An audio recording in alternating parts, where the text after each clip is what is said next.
I'm going to check and see. Can you hear?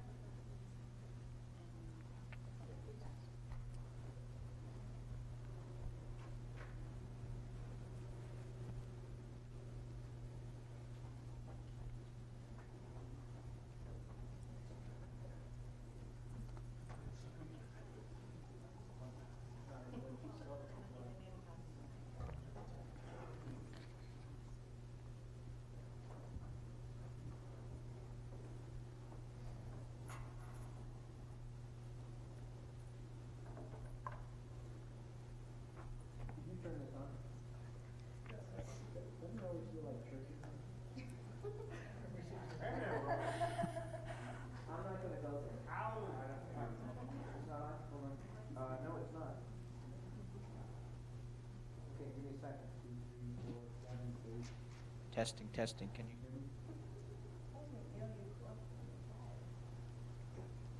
Would you like to announce? I can give you the mic if you'd like. Well, welcome this afternoon. This is the last colloquium for the term. Imagine that. We're 2/3 of the way through. And many things to come here in the next little while. Our presenter today is Teresa Farrell. I've had the opportunity to work with Teresa on a couple of things. One was the Summer Institute for Instructional Technology, affectionately called SIT. And where I learned a thing or two from her. She teaches technology instructional design in the College of Education. Before she came to us, however, she spent time in a classroom with kids and middle school and high school hormonal children that cause problems, like 14-year-old boys with and you have daughters. Yes. Yes, so you know what they're like. She was also an instructor at a community college, and she has taught at University of Montana and OIT, and we broke into song about She's Been Everywhere Man before I got through with notes. So, and now she's with us. She's been at Eastern for 3 years. She finished her PhD in 2013. Sort of, it's always cool when somebody comes here, ABD, all but dead, and finishes up with their work successfully. That. Considering, and you know what our teaching load is like, considering what that's like, and then having to do that work on top of it, it's an accomplishment. I'm going to have to turn and face the slide because I'm not entirely sure. That was the last one question I didn't ask her is what was she talking about today? You know how I am. I kind of get off on a tangent. And she's going to talk about integrating visual literacy skills in PK. I'm assuming that's pre-kindergarten. Yes. Mm-hmm. I was going to not Peter Kenton or somebody like that, to 12th grade. And I'm going to stop right there and let Teresa take over. And your mic? Yes. All right, very good. Thank you. I'm coming to you since you wouldn't come to me. So that's why I have a clicker so that I can travel. All right, so I want to start with this image. And I would like you to come up with some ideas for what you think this means. You don't necessarily have to share those aloud, but I want you to think for yourselves.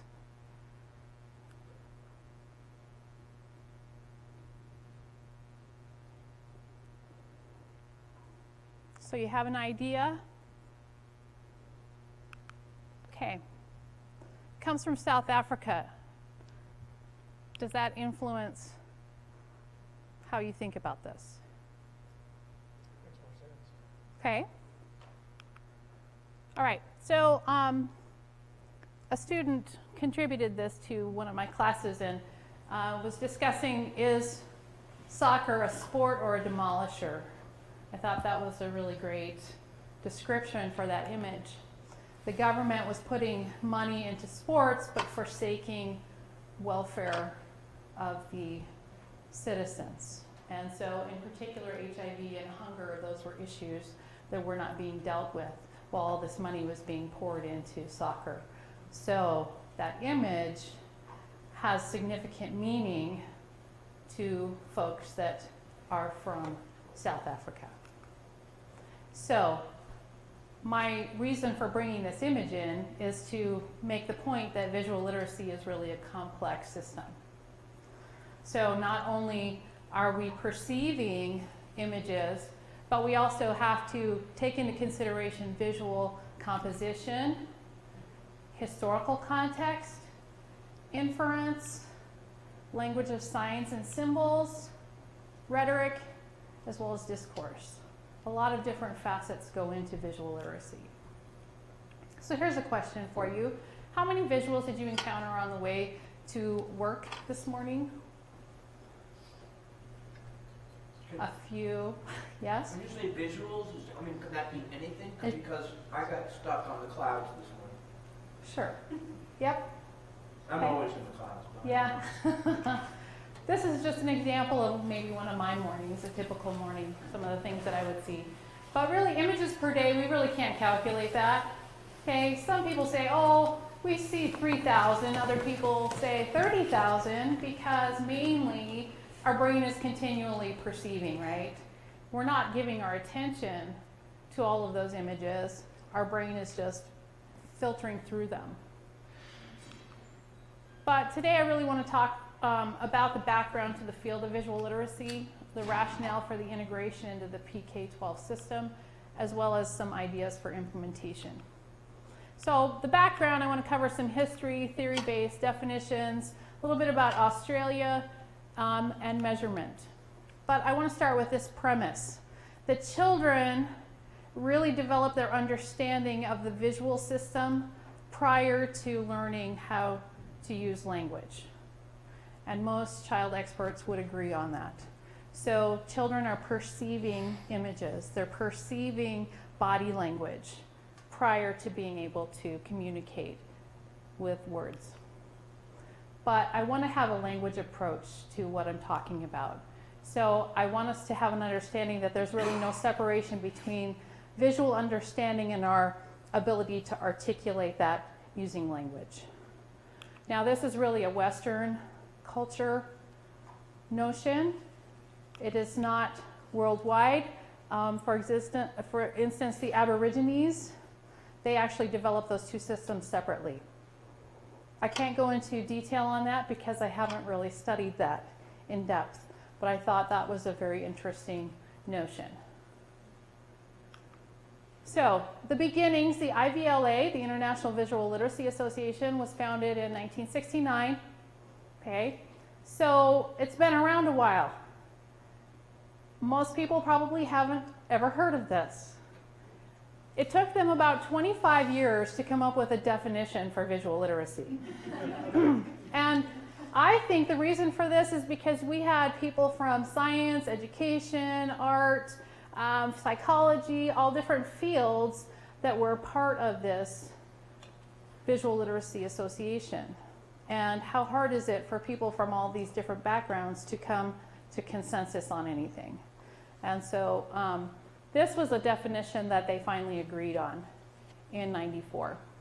So a group of largely acquired abilities, so acquired, so we pick them up as we go along, okay? The ability to understand, which we could consider that as reading, and to use, we consider that as writing images, as well as to be able to think and learn in terms of images. So that's the definition that we will work with. But a little bit about Australia, and this is probably why Australia is really one of the leading countries when it comes to visual literacy. I'm assuming it's because of this Aborigines connection, but that's an assumption. But visual literacy is actually required in their curriculum. Every teacher in their system has to have visual literacy integrated, and it has to show on their syllabi. I find that very interesting. As far as measurement in Australia, John Callow is somebody who has worked a lot with measurement, in particular with elementary schools. Maria Avgerino created a visual literacy index, so a means for us to actually measure visual literacy. And she was pretty much the only person that has developed a really complex means of measurement. And I used her instrument for my dissertation. And then I also have an article that kind of shares a pared down version of what I discovered. And then I'm doing ongoing measurement here at EOU. So Azzarino's index, she designed her index to be able to measure the visual literacy ability of graduate level students. Okay? And so her assumption is that there was never any specific training that these students had gone through to acquire visual literacy. That was her assumption. So she had 3 strands: visual information, intellectual skills, and cognitive strategy. So those are the 3 areas that she was looking at. And she determined there were 11 abilities within those 3 strands. And there are 6 abilities that she determined were the most important abilities for visual literacy. The first is visual thinking. So that's the ability to be able to turn anything into a visual. So whatever information you want to present, it's your ability to think of that in visual terms. Visual reasoning, so logical thinking in terms of using visuals. Constructing meaning, so if you have a visual image, you're able to get some meaning from that, and you're able to use evidence from that visual in order to support your understanding. Visual reconstruction, so if you have an image that's partially hidden, you understand what that is that's underneath or what is missing. You're able to have an understanding of what that might be. Visualization, the ability to actually envision something in your mind. And then critical viewing, so applying critical thinking skills to images.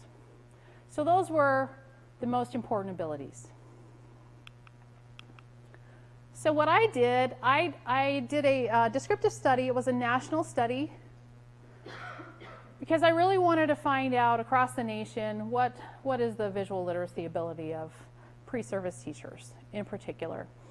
So I sampled from 6 different regions, and what I did is I stratified according to the accrediting agencies in the United States. And I got 125 surveys that were actually usable. So that was not a lot, considering one of the schools that I contacted, they actually had, I think they sent out like 500 some surveys. I was like, are you kidding me? I said, this is graduate level pre-service teachers. Yes? And they're like, yes, graduate level pre-service teachers. I said, 500? Yes. And I'm thinking, oh my goodness, how many do you have undergraduate? You know, I didn't go there, but that was crazy. So I was actually a little disappointed because I felt like it threw my study off, but that's okay. But my findings were that 5 of the 6 most important of those abilities that were listed, that we just went through, 5 out of 6 were actually in the lowest scoring sectors on this test.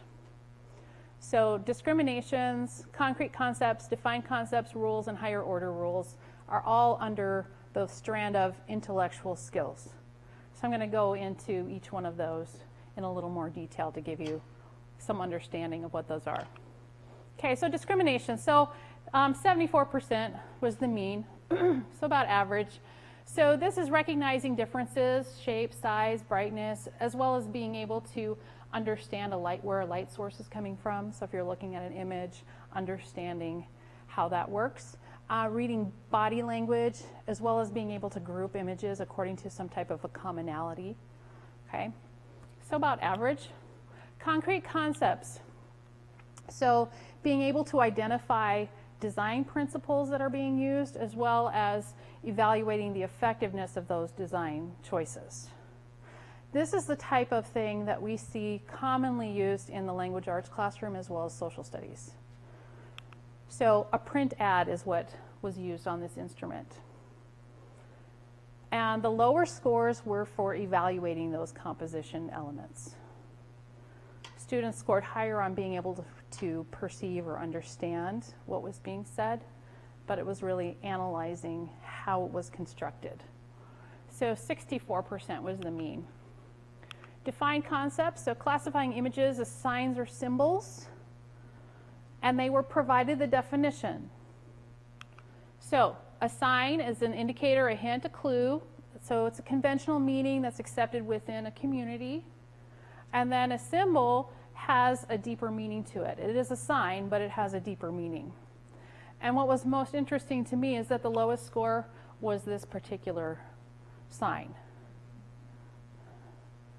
I said, wow, you don't know what the European symbol or sign for pound is. That's very interesting. I don't know why. Yeah, but you would think that they'd pick it up somewhere, right? Maybe not. Maybe it's not important anymore. I don't know. Maybe it's a generational thing. My generation, I would say probably everybody in my generation knows what that means. I don't believe there were any Roman numerals. Okay, but they scored 52% on this particular section of the test. Now we have rules, 81%. So this is pretty high scoring. These are interpretive skills, so emotions from body language or activities. Okay, the lowest score, they had a paragraph written out of information, and they had to look at 3 graphical representations and determine if that information truly was represented in those graphs. I think that's an important ability. So that was the lowest score. But for the most part, this was kind of skewed to the right, so I assume that the ability was pretty high. They all scored pretty high on this. Okay, higher order rules. This was 55%. This is reasoning and reconstruction.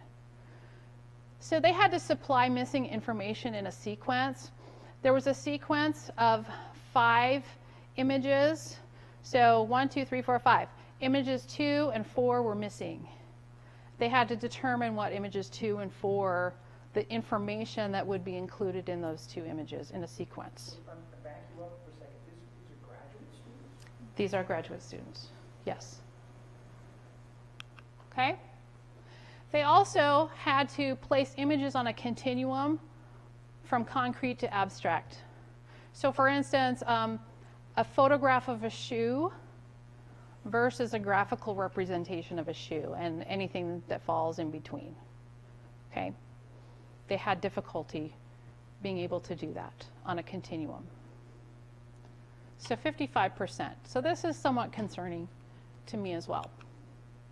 So my rationale for integration is my own personal experience as well as communication theory, issues, societal issues that I see tied to visual literacy, and then the standards that we are being held to in education. Here's my first experience. This is really my first foray into visual literacy. This happened when I was an OIT college writing instructor. This was our paper that we had bridging between Writing 121 and Writing 122. It was a Dorothea Lange paper. They had to choose a Dorothea Lange photograph, and they had to do a visual analysis. They did not do well. We sat around a table, all of those of us who were teaching. So this was a bunch of different high school teachers that were teaching college level writing. And we sat around a table and we talked about why on earth are they having trouble. And we said, oh, well, it's probably because in Writing 121 we're having them do all this descriptive writing, blah, blah, blah, blah, blah. And this is really more analytical and moving us into persuasive writing. And so they're probably just really not ready for that yet. Sounds good, right? Well, I walked away from that thinking that's probably the reason, until I was in a class and I had to do a visual analysis. Everything changed for me. So we had to choose a Pulitzer Prize winning photo and do a visual rhetorical analysis. This is the photo that I chose. The reason I chose this photo is because this is my worst fear. I have this terrible fear of being in a vehicle and plunging over the side of a bridge into the water and drowning. You know, the car filling up and not being able to get out. Okay, my worst fear. So I saw this and went, this is my image, okay? So I studied the photograph, I found some history, I made some assumptions, but when it came to really understanding the composition of the photo, I felt really at a loss. I'm like, I've never taken any classes to support this understanding, and this part of my paper is really bad. So click, that's why our OIT students had so much difficulty with that paper, okay? Because it really requires an understanding of visual composition as well as visual discourse. So being visually literate. And I went, ugh, I'm visually illiterate. Terrible. All right, so my ongoing research, our MAT students that we have trouble with this particular type of assignment. Go figure. They really have limited previous experience with visual composition. That's part of it. They're good at researching the history. They're good at making assumptions according to their own perceptions. But when it comes to really analyzing the composition, they are pretty much at a loss. Okay. So what I'm doing is I'm providing our MATs with some history, some theory base, some practical application, as well as some practice developing their skills, and combining standards with lesson planning, because they need to have that. And then why visual literacy is so important to our society. So those are the things that I provide for our MAT students in our summer course that I teach on visual literacy. So a little bit about the theory base. Neil Postman, 1985, talked a lot about how we've gone from this oral society into a typographic society, and now we live in an image society. And he was very much devoted to bringing awareness to the complexities of understanding media and its discourse. I also brought in Austin and Gould. They had this communication base that they talked about, and this was actually with spoken words: locutionary, illocutionary, perlocutionary. Those sound like fancy terms. The locutionary is the speaker's intended message. Okay, the illocutionary is the message itself, and the perlocutionary is how it's received. So fancy terms for what we would consider communication. So I tie that into the rhetorical triangle. And in this instance, a writer could be an author, a speaker, or an artist. Then we have our audience, so the reader, the listener, or the viewer, as well as the text, which is oral, written, or visual. However, there's a big distinction. An artist, when an artist is creating a piece of artwork, there is not necessarily an intended audience in mind. And it's hard for us to predict if there was an intended audience. It's much easier for us to ascertain that from writing.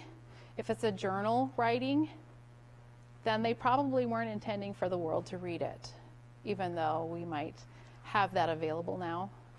Okay, so I really try to help students understand that please don't consider author intent or artist intent.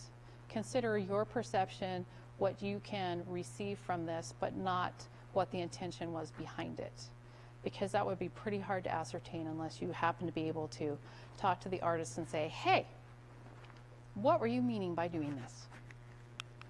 All right, and reading images is different than reading text.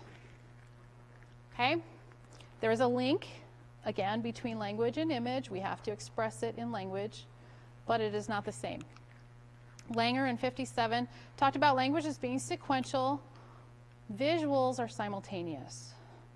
So I'll give you an example. So Brutus killed Caesar. Clear? Understand what that means? Pretty simple sentence. Let's switch it up. Caesar killed Brutus.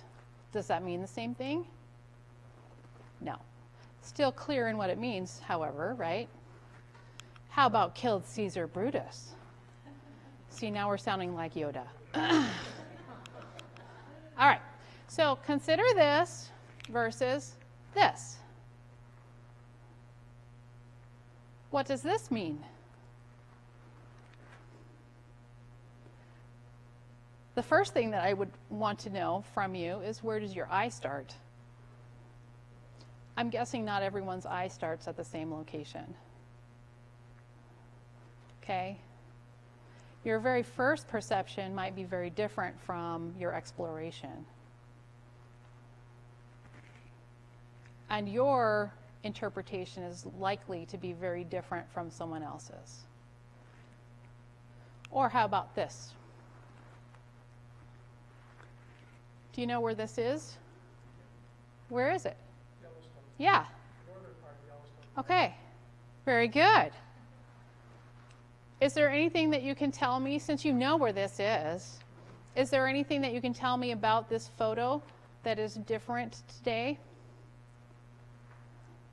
It's been a long time since I've been. Okay. So those people who have actually been there and know this place well would say, you know, there's this rock there, right there. That's not there anymore. So this is really historically preserving a moment in time. So unless you know that, you wouldn't be picking that up from this photograph. How about this?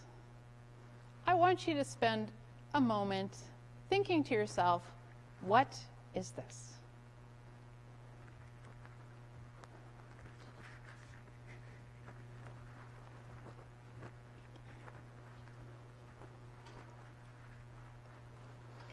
And once you have an idea in mind, I would like you to share that with somebody next to you.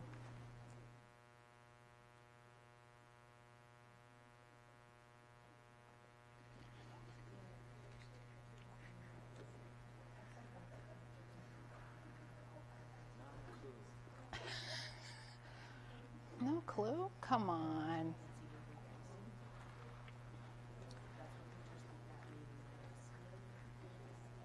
Do you have an idea? Something? All right. Here's what it is. I'm telling you what it is. This is not up for debate. This is what it is. It's a 3-year-old's drawing of a car. Go back. What? You see it? Yeah, right. What do you see? Nancy, what? It has wheels. It has wheels. They're just not where I would put them. Okay. There are multiple wheels, however, right? It's not just one.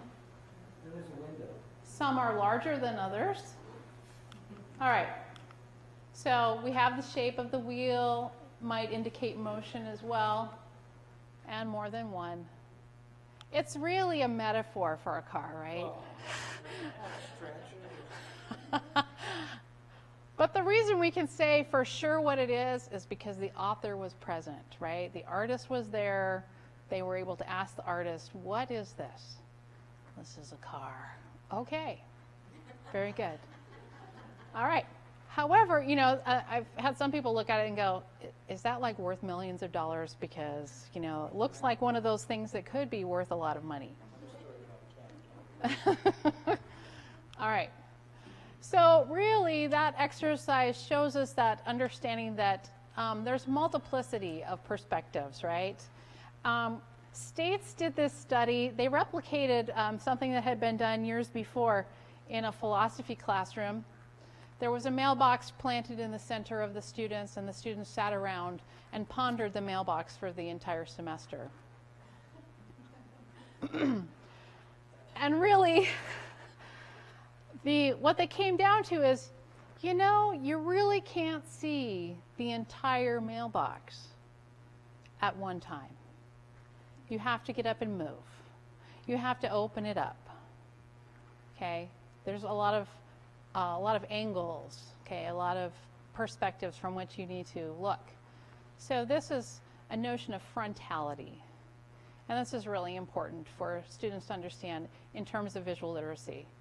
You look at it, you have a perception, someone else might have a very different perception because of how they're looking at it. Much different from text-based understanding. So I want to talk about some issues as well. Social justice, critical thinking, civic literacy. So those of you, Karen, I know you were there. You've seen this before. You may not participate and ruin this for others. I can't remember if Alan was there or not, and I'm not sure if Tanya was there. So if you've seen this before, please just keep it to yourself. All right, so I'm going to show you a cereal box, and I want you to figure out what kind of cereal is in that box.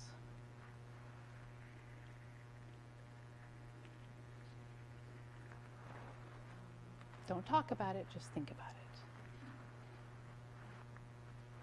See, now you're wishing you sat closer, right? Way in the back of the room.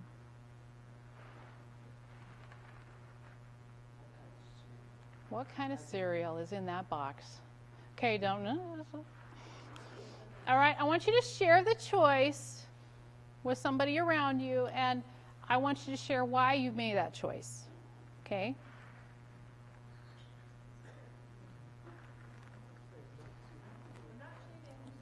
Thank you, I appreciate it.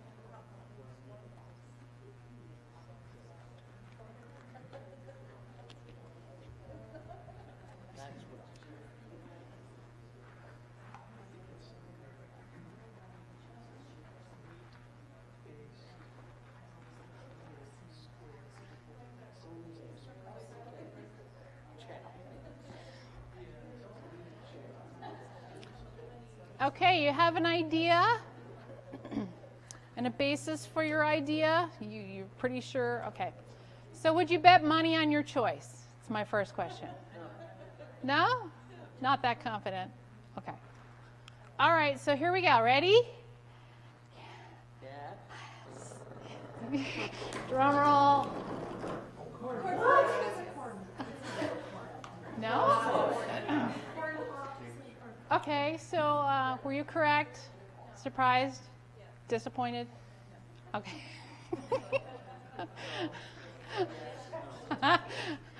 The reason I ask, okay, I credit my son because he came out from the kitchen one day. He was about 21 at the time. He comes out carrying this box, showing me this box. And he says, "I'm so disappointed." I said, "What?" He shows me the back of the box. He says, "I went to the cupboard. I saw this. I was so excited. Oh my goodness, you bought honeycomb." I pulled it out and turned it around. This is what I saw. Okay? And I went, visual literacy. Yeah? Yeah. Okay, color of the box. Okay. Yeah. So really interesting. So then my question is, why did the media communicator choose to use this particular image? Okay. Okay. So not only does it attract children, but then the parents are satisfied because it's a healthy choice, if you want to say that. Okay. So it's somewhat satisfying both of those consumers. So very interesting. So this is a great lead-in to the use of visual images in media communication and advertising. So by age 65, the average American has seen 2 million commercials, and American children are exposed to 40,000 ads per year. Now this is dated. This was in 2008. I'm thinking the numbers are higher. Maybe not, though. Maybe not? Because Kristen was just saying, with Netflix and stuff, we don't watch commercials. Okay. But on the internet? Ads on your phone. Internet? Yeah, that's true. Yeah. Okay. So yeah, they are everywhere. People walk around with them on their shirts and hats and. That's true. Okay. Sure. Exactly. Okay. So something about children and teens, I had to put this up there because some people will go, and some people, But advertisements, children and teens really identify with visuals. Not so much with the text that's associated with the visual. So they're likely to see this ad and think, oh, yum. But ignore, that's all I care about. Okay? Care for canola oil too. Hey, at least it's canola oil, right? Okay. All right. So Considine, Horton, and Mormon in 2009 had this interesting article. They were talking a lot about technology, that students are really savvy with technology. However, they are really bad at interacting critically with images from the media. And that they are not able to, what they call, interrogate a media text. I love that word, interrogate, okay? So that's that critical thinking, which again, Abjarino says is very important for visual literacy. So hearkening back to Postman, television and film industry, his main beef with television and film is that those are forms of entertainment. And yet they're trying to be journalistic or they're trying to be educational. And the discourse of entertainment is not the same. So we have infotainment, basically. So our news programs, they have the glitzy music and the very beautiful people that are reporting the news and the little news bites that are very short. Okay. That was a problem. And educational programming, so Sesame Street, so it started really promoting the notion that education needed to be entertaining. And then we have the internet, multiple discourses all in one location.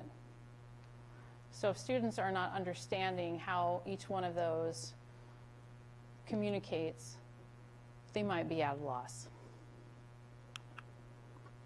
And then we get into some serious issues: objectification, violence, cyberbullying related to imagery. And then the social media. How many times have students sent images around on social media without even thinking about what they might do to someone else? They don't think about it. There was something I just saw the other night. Some teen, a picture was snapped of him. He worked at Target or something.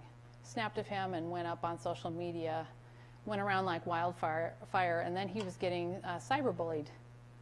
People were like, "I'm going to kill you," and oh my goodness. Girls were like, "Oh, he's gorgeous, blah, blah, blah. I want to meet him," and he was getting death threats as well. Crazy, just him. He was working at the cash register.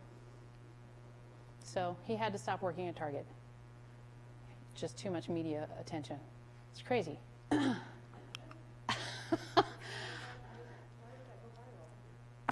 I don't know.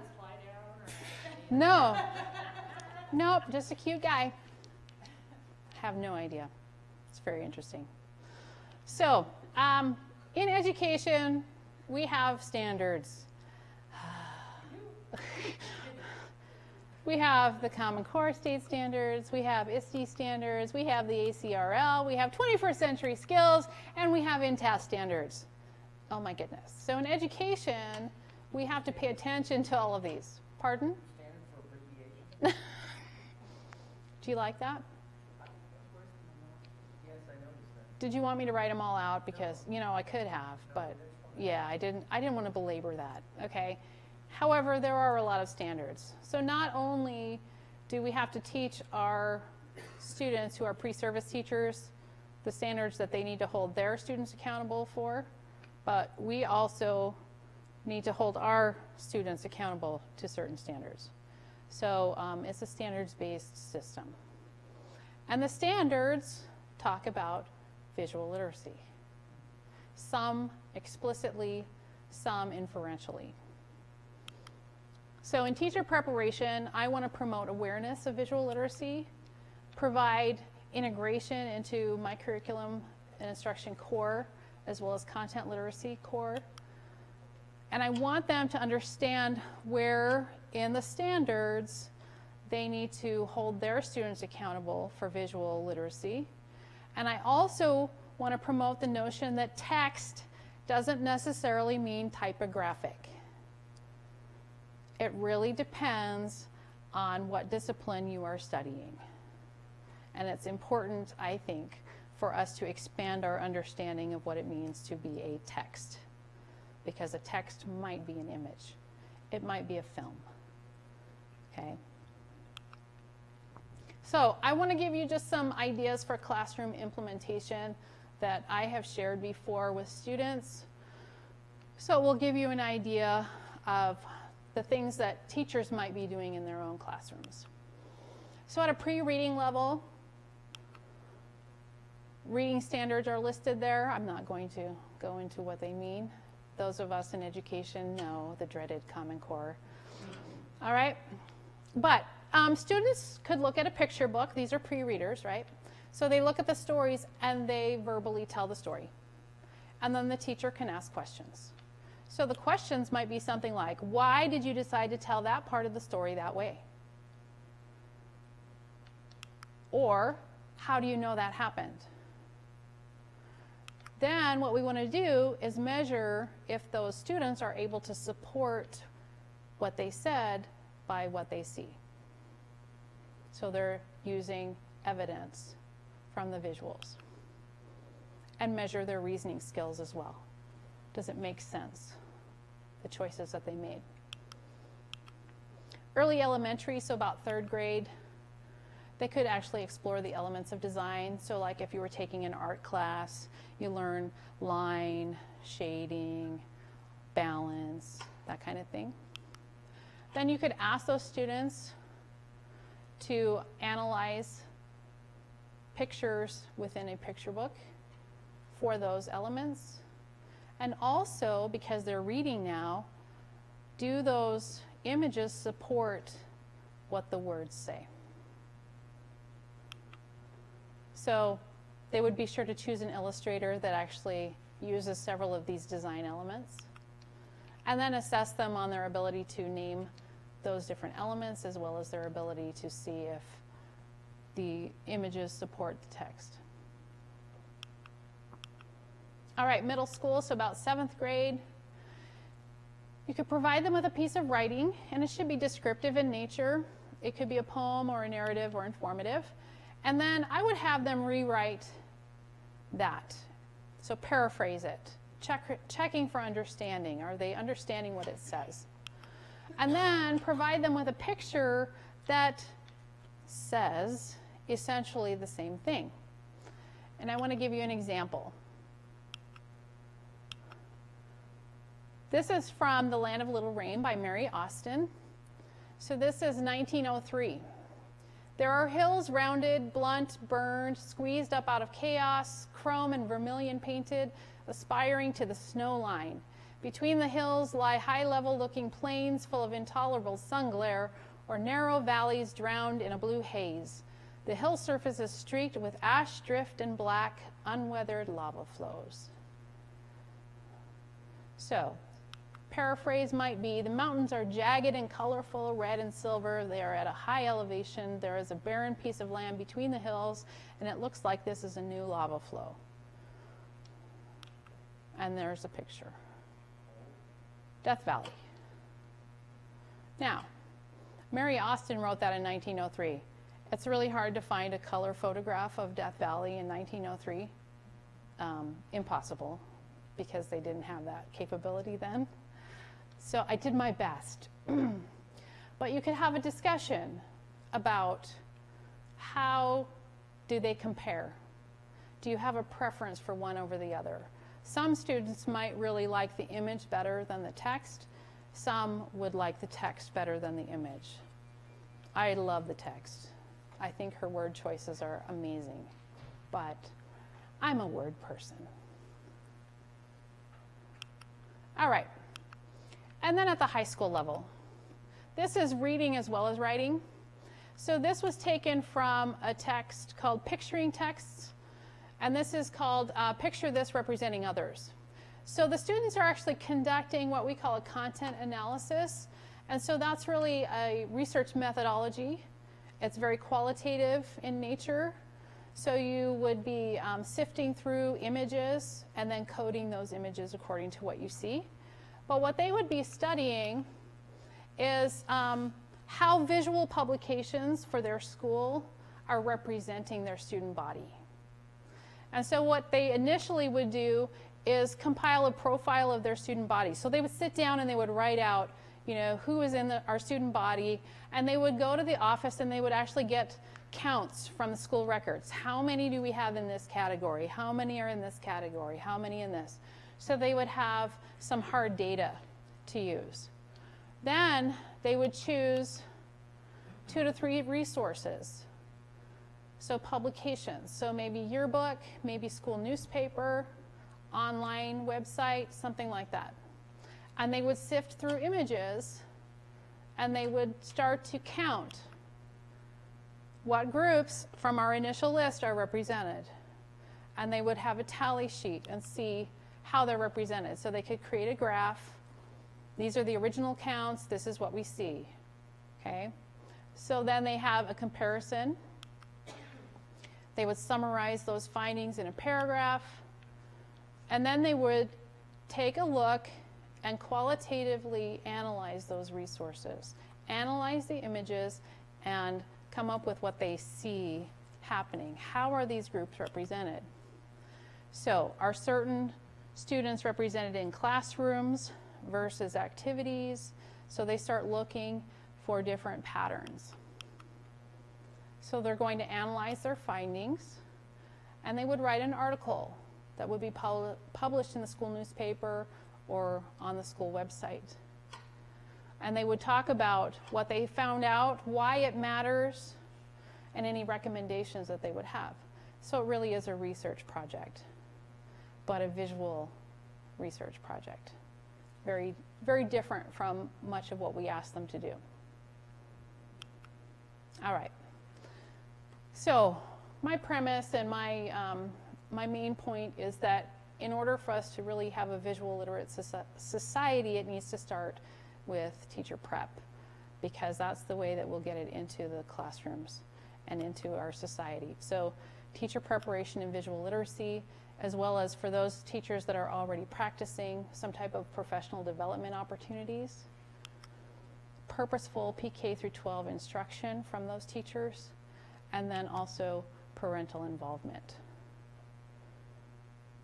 And that's it. Questions? If you have questions, bring around the microphone so that the live streaming audience can hear us.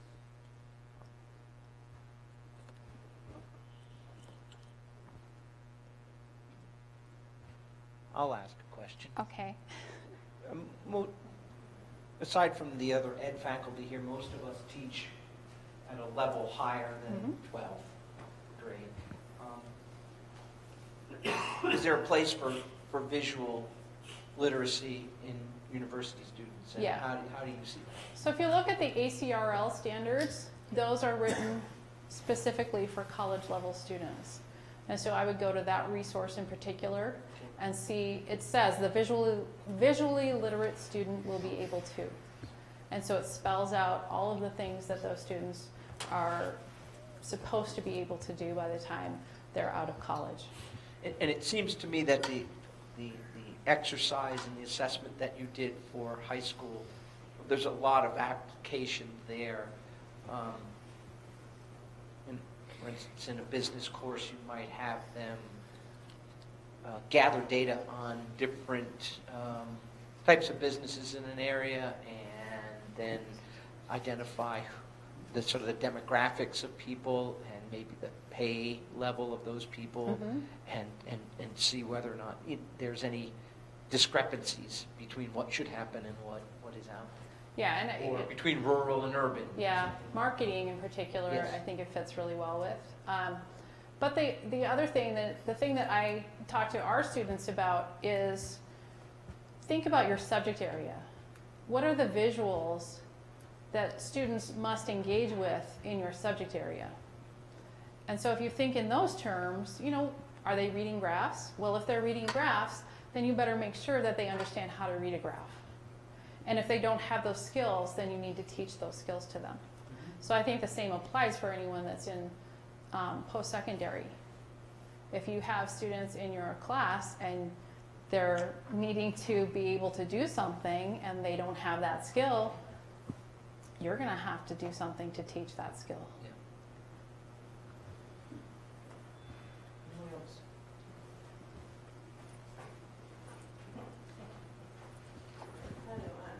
Mayor. Is this on? Nobody stole this idea, but I was thinking about, and this is not a question, and I'm not trying to showboat. I'm just thinking you made a connection here. I was thinking about the textbook analysis that Dr. Sleater presented 2 weeks ago, and looking for who is represented in the text our students are reading about, and then the content analysis activity you just spoke of, and how cool it would be if one had time, which I do not. But don't steal it, because I might do it someday.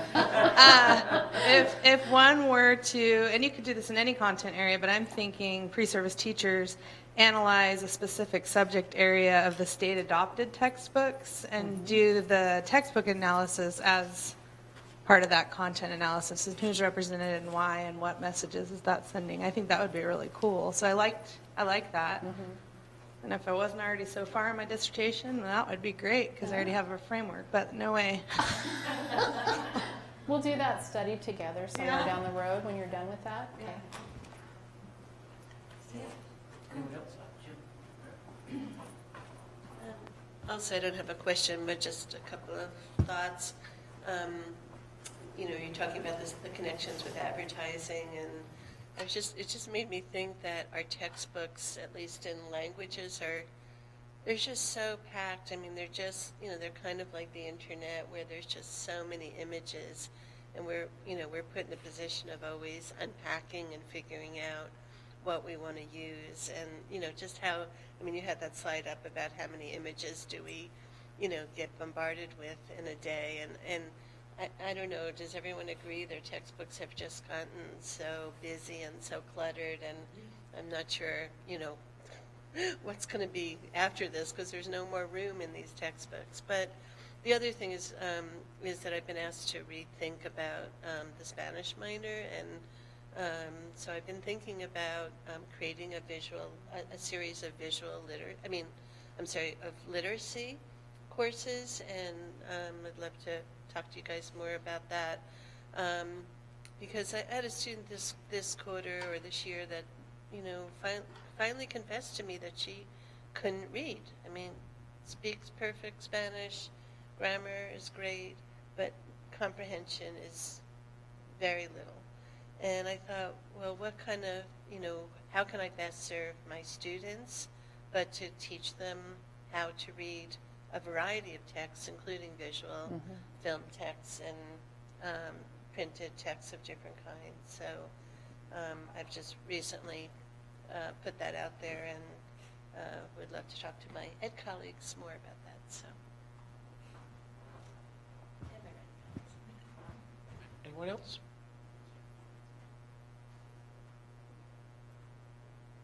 I'm learning to be patient while I gather input from people.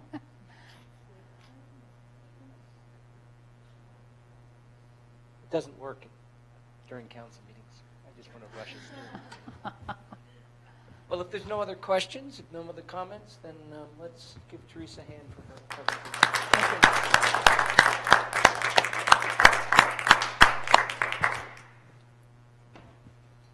Go forth and prosper. When's the next one? MJ? Probably the first or second week of the term. Second Thursday of April, because we do it on second and fourth. Okay. So the second Thursday of April. So we have 5 more colloquiums for the year.